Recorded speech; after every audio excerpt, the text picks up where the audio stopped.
There's a lot of cool, obscure laptops that are not PC compatible that exist. Some of them, such as the PowerBook, were very common, and it's very common to find old PowerBooks on eBay these days.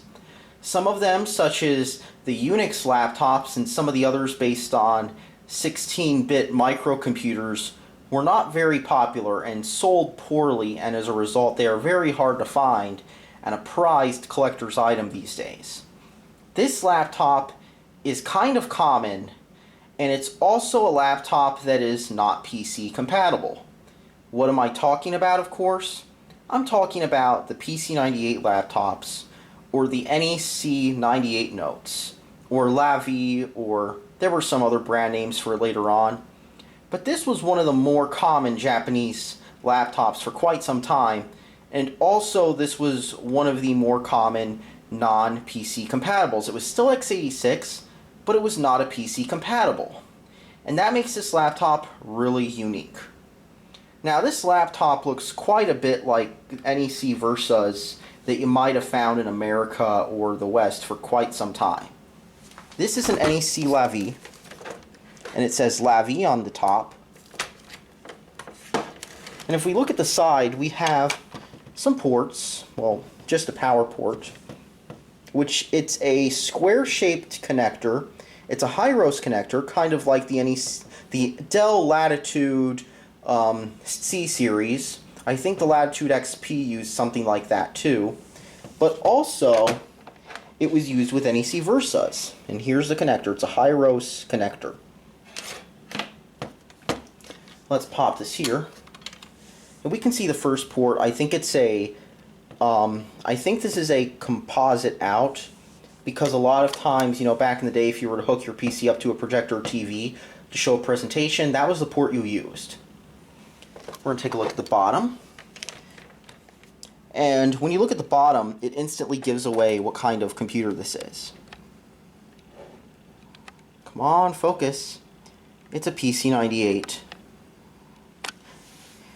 And if we take the bottom off, there's two things here. The first, come on, come off. Alright, you gotta pull this off. You have to pull this clip off instead of this. And this is our hard disk carrier. I currently have a 4 gig hard disk pulled out of a Dell Latitude or IBM or something of that vintage. I forget exactly what. I think it was a Dell or an IBM, I forget, but it's an IBM hard disk. And this, in here, let's pull this out here. This other connector, or not connector, this tab, shows where the battery would be if I didn't pull it out. It's very important that you pull these batteries out because these are NiMH batteries, and they will leak. And that's not even the only NiMH battery. There's, let's put this back on.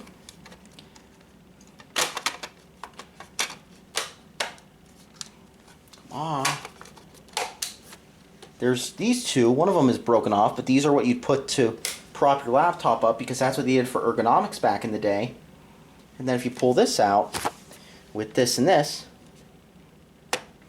you have a modular bay, which was also very common. This could take a floppy drive or a CD drive. Unfortunately, the floppy drives for many of these are now missing. So I actually had to copy the files for a Windows install on the hard disk along with the boot files, because that's what you normally do when installing Windows on a PC-98. You copy the boot files. But I also copied the Windows files. And that's how I installed Windows on it. I actually used a PC-98 emulator, I think, or I forget what I did. I either used a PC-98 emulator or I used something else, but I got it on there. And then, let's look at the back. This is where it gets real fun. We've got ports. We've got ourselves a VGA and also a another port. I think it's a, yeah, that's a serial port with a special connector. You need a special dongle to use these serial ports. However, I think this might be a dock port or something similar. I forget what this is. And then here we have a keyboard port, a mouse port for PC-98 keyboards and bus mice, like the Microsoft Import mice, and our parallel port, which is the same one used in later desktop PC-98s. It's bidirectional and a smaller connector. Now, why NEC did that, I don't know. Probably to ensure that there would be at least one port in common with the laptops. Because these older NEC laptops before this actually needed a special dongle for parallel as well, along with one for serial. And of course, when we open it up, we see two more things. The first is that the first thing we see here is right next to the LAV branding, which is what NEC was using to transition away from just making PC-98s to making PCs as well, and then just PCs. They've got the LAV branding, which is still used to this day by NEC, who now in their joint venture with Lenovo calls themselves NEC LAV. And we've got our model number, NR15 PC-9821, to let you know that this is in fact a real PC-98. If that's not enough, just take a look at the keyboard.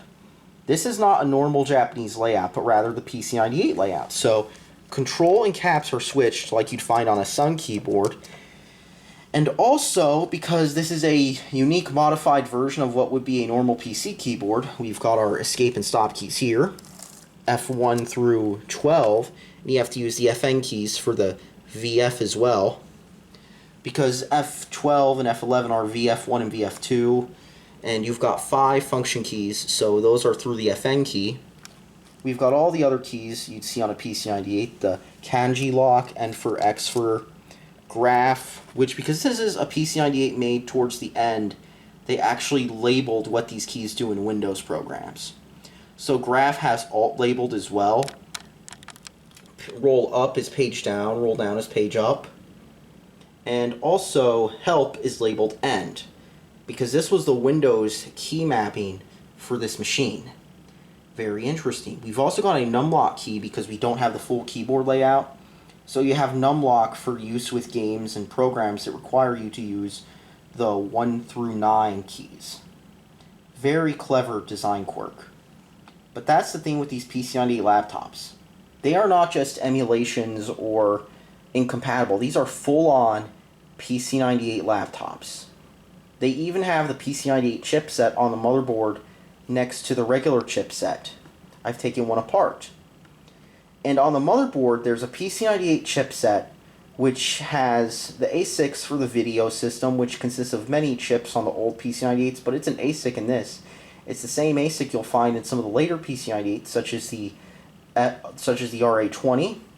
And also, you will have the other chips, like for Super I/O, the C-Bus bridge, that sort of stuff integrated in. And then also, there's an NiCd battery on the motherboard and a lithium battery.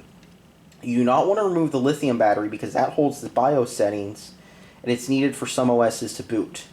However, you can safely remove the NiCd battery, and it's recommended you do, because otherwise it will leak and destroy the motherboard. And these are surface mount motherboards, so cleaning up after an NiCd leak pretty much totals the machine. Thankfully, there's no bad capacitors.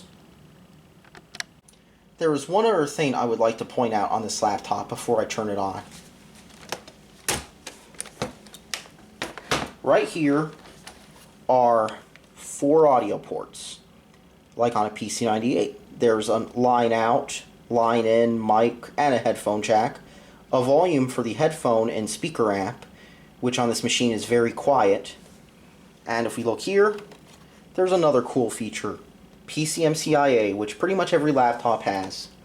However, if you want to copy files to your PC-98, it's very easy to get yourself a SD to PCMCIA or a CF to PCMCIA adapter, and you just plug it in, and Windows has drivers for this. See, the problem with these PC-98s on Windows is you only have 2 kinds of drivers. The drivers the machine shipped with, and also the drivers that you find on random Japanese sites for devices that were made specifically for the 98. If you do not have either of these, your device just won't work, because PC-98 Windows does not use regular drivers. The exception is Windows 2000, which also has the disadvantage of being unable to play those PC-98 games you really want to play. So a lot of people, when they're running 2000, just do it as sort of a parlor trick to say, hey, I put a nice high-end GPU in my PC-98 and a Tuatlan check out what my PC-98 can do. Sort of like Amiga owners in a way, where, you know, a PowerPC Amiga just isn't as cool as a regular Amiga these days, but people want to do it. And of course, I thought I'd show this off too. The Power Brick. This came from an NEC Versa, so it has no PC-98 branding on it whatsoever. This is the NEC 80P52 Power Brick. This was branded for a NEC Versa because NEC, like I said, they made Versa laptops too for America that were just PC compatibles for obvious reasons. And those laptops share some of the same chassis and some of the same components as the PC-98s do. However, they are not PC-98s and they cannot run PC-98 software. And as this is a later PC-98, it has the Windows sticker on it. So let's turn this thing on and see what it can do. Alright, so first we're going to give the laptop juice with this power brick, the high rose connector one. And now we're going to turn the machine on with holding down the help key.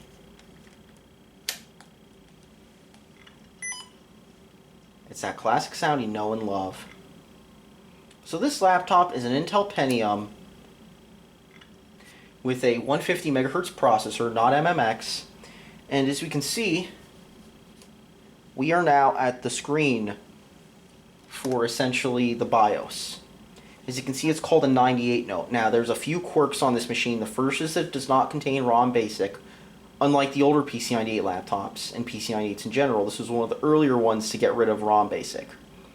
We've got a 1996 copyright, and we can change all our settings. You know, GDC 2.5, some stuff to do with using the laptop portably. And there's a lot of options it basically says should be set to on and off. I don't know what changing them on this machine would do, but it lets you change them, but it just tells you on and off. That's what it wants you to have. And so it only really focuses on these in white, which are settings like, in particular, the GDC.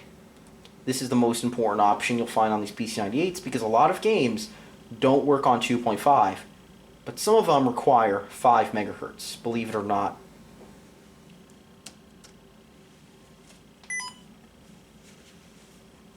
So, now that this machine's on and booting, I'm going to show you some DOS parlor tricks before I load Windows.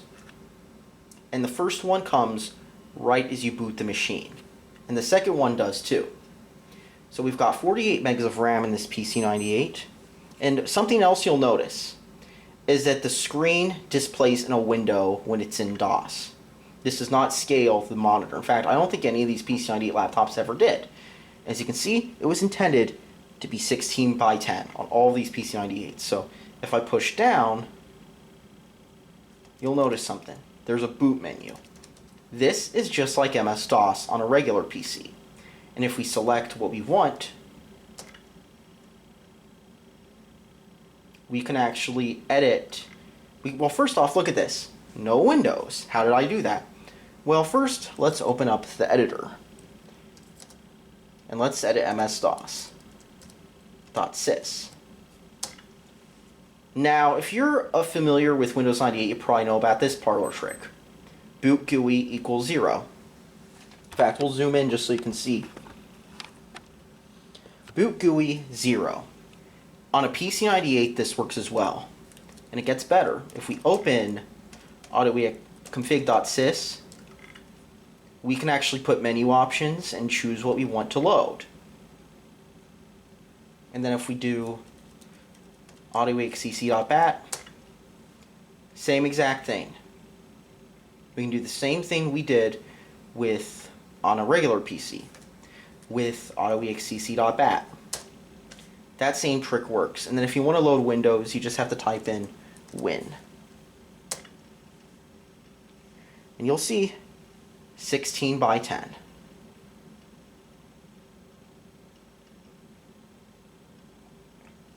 I forgot to mention, this is one of those laptops that uses an LCD to display status icons, which is what a lot of 90s laptops did. So while there's dead air, I might as well point out another thing with these laptops. They have fragile plastics. This one has good plastics, but around here, the hinge area, these plastics love to crack. And it's also not uncommon to find old PC-98s of this vintage on Yahoo Japan for sale, with bits of the plastic falling off in a listing. And if you see a listing like this, you know the rule. Don't buy it. And then on top of it, with these old Japanese laptops, or laptops in general, increasingly, the polarizer gets vinegar syndrome, the polarizer fails, and you have to replace the polarizer of the LCD to use the laptop. So, let me show you a few things about this. One of the things that has drivers on 98 and 95 are these adapters. Now, I love these adapters because if you have an old laptop and you don't have network set up and you don't want to copy files over SMB, you just slap this in. Let me just try that.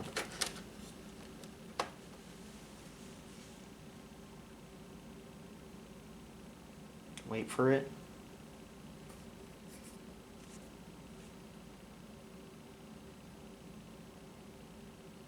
Hey, look, it's a typical Windows problem on the PC-98. It just does its thing, and it freezes for a bit, and you think, oh, did the thing crash? And no, it's got to install the memory card adapter driver, which is basically just a typical driver.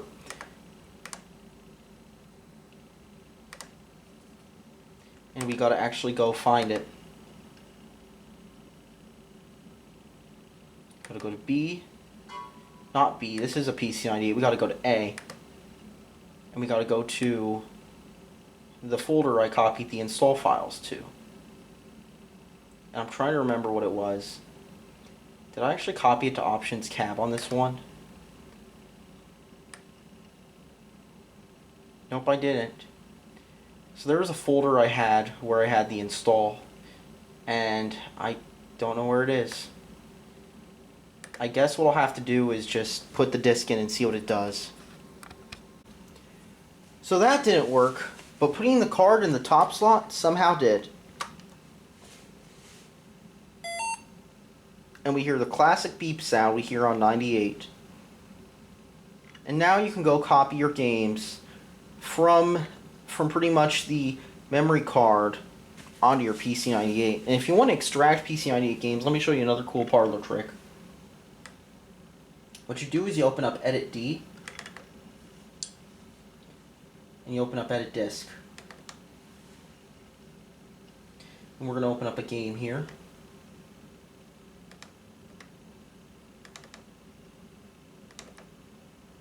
An x86 HDD. You might get this error once or twice, but then you get your game folder, and all we got to do is copy it. So we're just going to go to A, and we're going to go to, I think I got a folder for this already, Games, and I already copied this. So you would just drag it to the directory, and we've already copied it, so no need to do that. And we're going to reboot into DOS.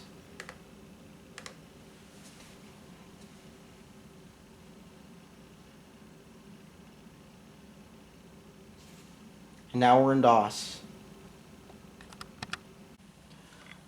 Alright, so now we're going to run some games. So let me explain what makes this specific PC-98 special. So there are several different PC-98 laptops out there, where there's quite a few actually. Let's turn this off. So there's quite a few PC-98 laptops out there in existence. But 3 NEC laptops and quite a few of the Epson laptops are some of the most liked. And this is for a very good reason. The PC-98 laptops, for the most part, lacked FM sound. So you had to get like a special adapter or build a special adapter just to get FM sound on there, or you had to get a C-bus breakout cage and use it with the laptop. And you had to do this to get FM sound. However, 3 models, the PC-9821NA, NR, and NW, all feature this capability. Unfortunately, the NA series, while some people like it because of its low-res screen, the problem with the NAs is they get back capacitors all the time, on top of the NICD battery leakage issues, or NiMH. because they're pretty much the same. They leak like crazy. And so those batteries will leak and destroy the motherboard on top of the capacitor issues. So a lot of people don't like the PC-9821NA series. The NR series and NW series, you only have to deal with bad plastics and the NICD batteries leaking if the laptop itself works. And if the laptop itself works, then you got a gem. So we're going to show a few games on here.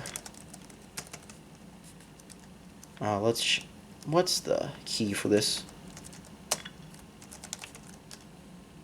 And so to load a lot of these PC-98 games, you just have to load the bat file. But in this one, you just have to type in skull cd. And I don't think we have enough memory. Let's fix this.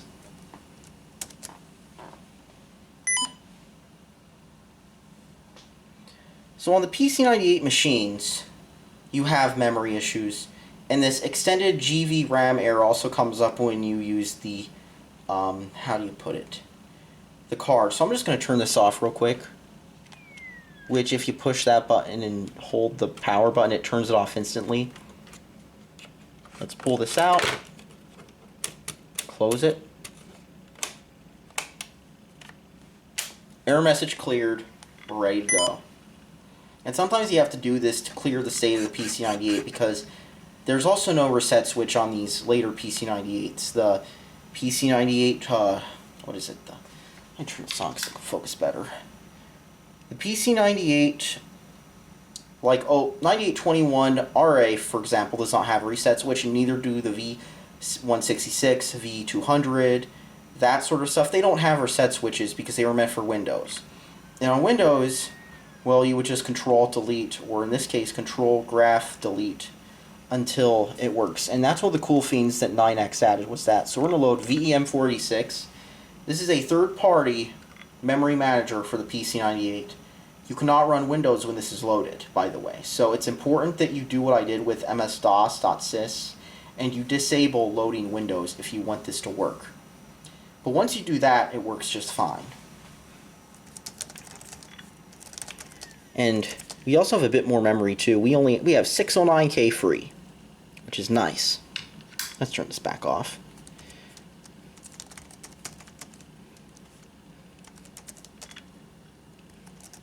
I forgot what. This keyboard layout is confusing sometimes.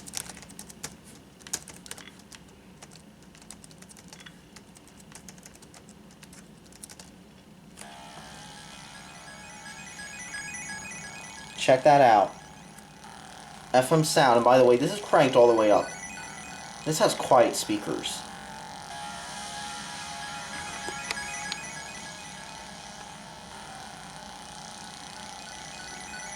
And we've got ourselves a forgotten Macross tie-in game for the PC-98. You know, Macross, the anime that was adapted into Robotech.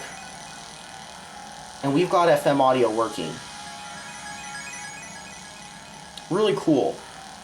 And I should add, the FM chip on this is the YMF297, which has an OPL3 core in it as well for Windows. But when it's loaded into DOS, it switches back to the famous OPN. In particular the OPN3, which removed a few features from the YM2608, such as the PCM, which can be extended with a... well, you have to actually modify the card to even use that. And it also removed the joystick capabilities too.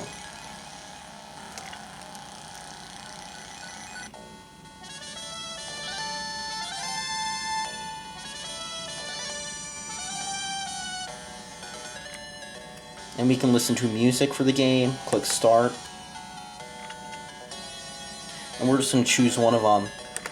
These are the PC-98 aesthetics you know and love.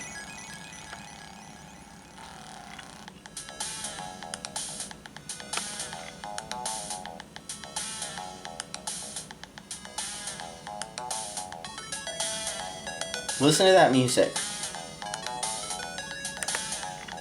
I'm noticing some issues with the timing of it though. It might be due to the CPU speed on this machine. A lot of PC-98 games are CPU speed sensitive. And I feel that this would be one of those games.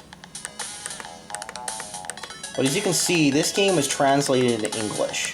So you can play this game without knowing a shred of Japanese because of this. It's really cool that there's all these PC-98 fan translations out there. It's really made the PC-98 a much more viable platform in the current year, especially for somebody who does not know Japanese to get into. And here we go. I've never watched Macross. I really should, because I have a feeling that this is based on the plot of the game. I mean, movie. Because this was, from what I know, this was basically based on the movie Macross Do You Remember Love, which was not adapted into Robotech. And Harmony Gold doesn't like that. They really don't like this piece of media, by the way. Like, they basically made a big deal out of it.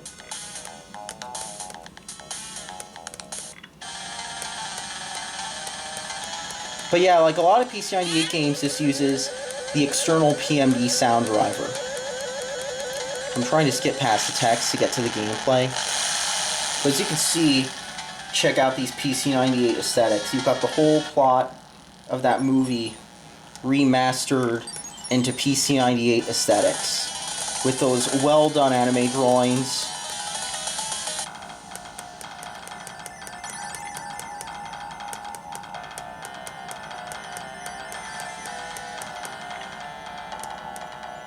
Look at these aesthetics, buddy.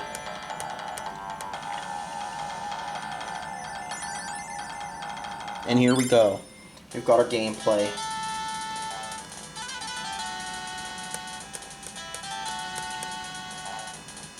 It's a tactical RPG. I need to figure out how to play this sometime.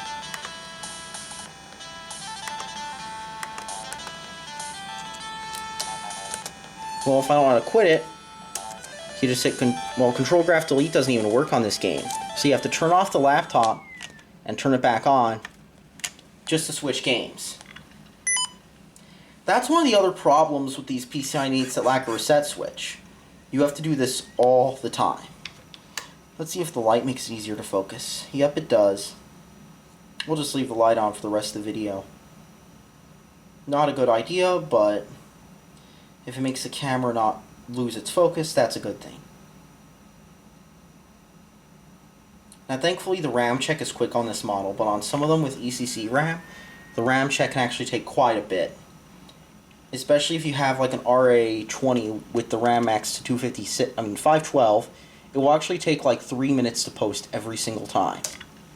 So a lot of times with people with PC-98 games, they don't upgrade the RAM due to this, especially on those models that are problematic with it.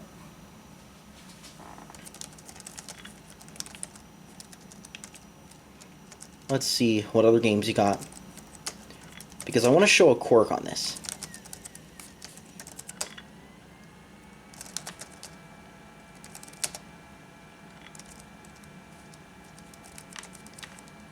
So you have to use a quirk. You have to use a program called SIC, and you have to basically do this to make the game work. And you have to run SIC, or else the game will not work. Because what happens is, for some reason, it doesn't. The NAC's sound driver does not like the specific implementation of these PC-98 laptops, and so any game using the NAC's sound driver will utterly mess up. The audio won't work, and then it will basically disable the sound system of the laptop until you turn it off and on again. But once you use this,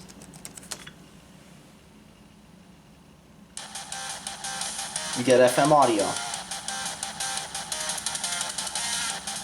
And you can play another classic PC-98 shmup anywhere you go. You can play this in the McDonald's, you can play it in White Castle, as long as you have a power plug. Because the battery on this thing's unfortunately toast. I actually tried taking it apart to see if I could resell it.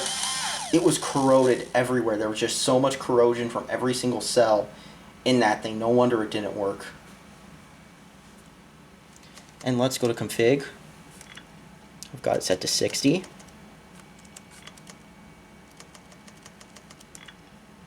Check this out. Classic PC-98 shmup, running on the Pentium 150. Now this game is notoriously a CPU hog, especially if you turn it up to 60 FPS. There's a lot of slowdown, especially if you have like an older CPU or a Pentium Pro. Because the Pentium Pro, you know how it is. The 16-bit performance of that thing was a joke compared to the Pentium. So I'm guessing if you have like a system with a K6 or a K62 or a Pentium MMX, this game would zip. Because this is only a Pentium 150. There's no MMX, but this game doesn't even use MMX. It's 16-bit code, probably. I have a feeling it's 16-bit code, because a lot of these PC-98 games run in real mode, including this one, for sure, almost certainly. I have a feeling it runs in real mode, because you have to use EMM386.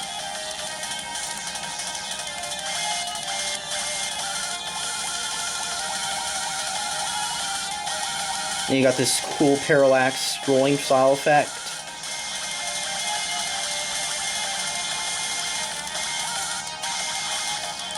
Slowdown. More slowdown. Like, this game has a bit of slowdown in 60 FPS mode, because it really pushes the limit of the 98 video chip, or it seems like it does.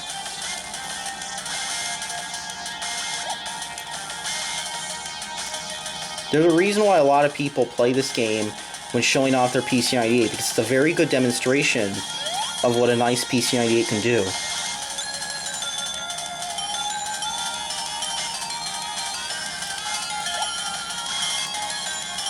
I'm getting ahead of myself. I'm gonna quit.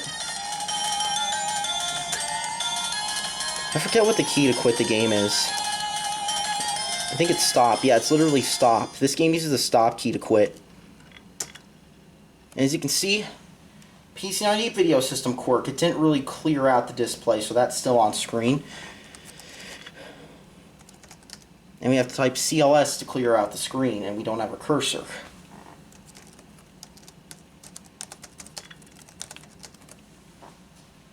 And there's a few other games I'd like to show. I mean, there's a bunch of other games I could play, but I might as well show one because it demonstrates a PC-98 issue.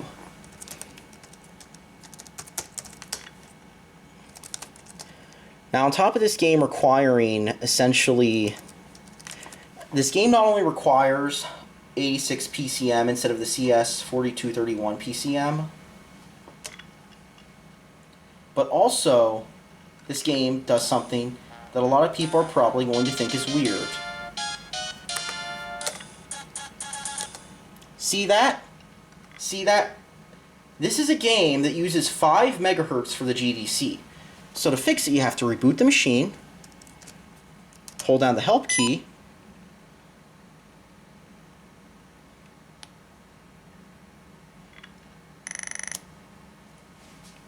and we have to go into the settings for the system and change GDC to 5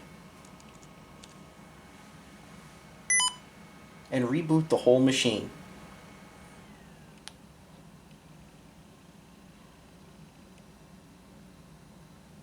And so now it's doing its RAM check, which takes a few seconds.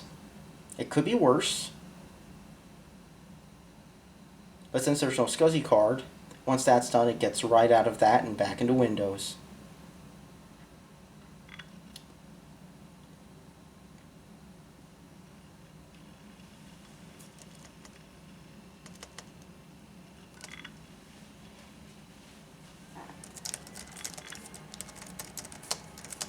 But once we load it again, check this out. Look at this. A 5 megahertz GDC game. And then we've got our game, but there's no PCM audio because it lacks that. And I think this is this might be a 9821 game, I don't know. But we're going to reset the system. And we've got the FM note still hanging there. So we're going to turn it off. And this clears out, by the way, when you load another game. We're going to go back to, change it back to 2.5.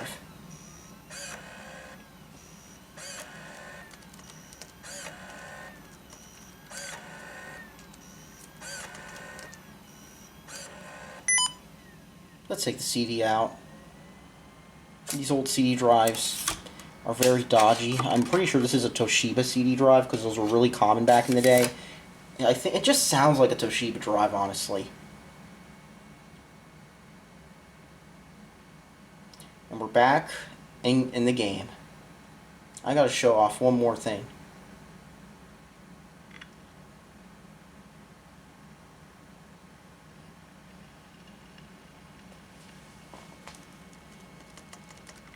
We're going to run EMM386.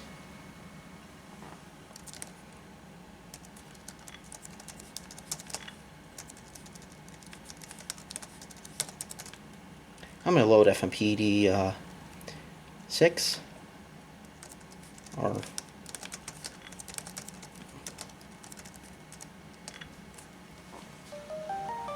we're going to load up one of the music discs to demonstrate that PCM audio does work if it recognizes the CS4231.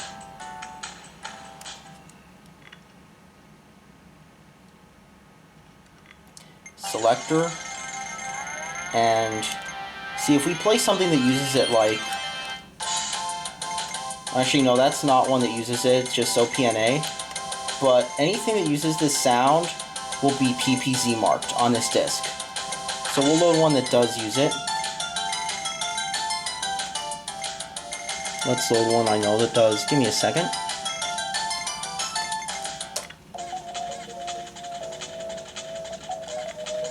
PPZ.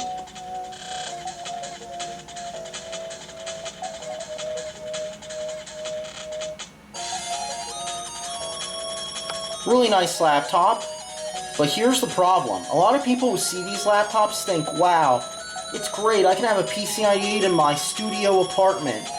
Well, here's the problem. They break all the time, the plastics break, the capacitors can fail on some of these other models, and especially the NIC batteries can leak and kill the laptop from the inside, so you have to basically take the whole thing apart, which on these old ones you have to remove a lot of panels, you have to remove this,